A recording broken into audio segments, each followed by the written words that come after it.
Hi dear friends, welcome back to this channel. Today in this video I will show you how to turn on light mode or turn off dark mode on Facebook application. So without wasting time, let's start video. If you find this video is helpful for you, then please give like this video and subscribe our channel. Firstly, open the Facebook application.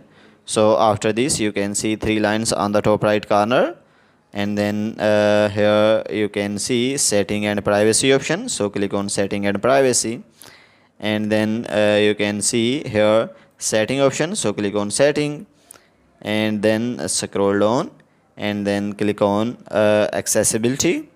So after this you can see display option. So click on view, and then click on dark mode, and here you can see dark mode is enabled now.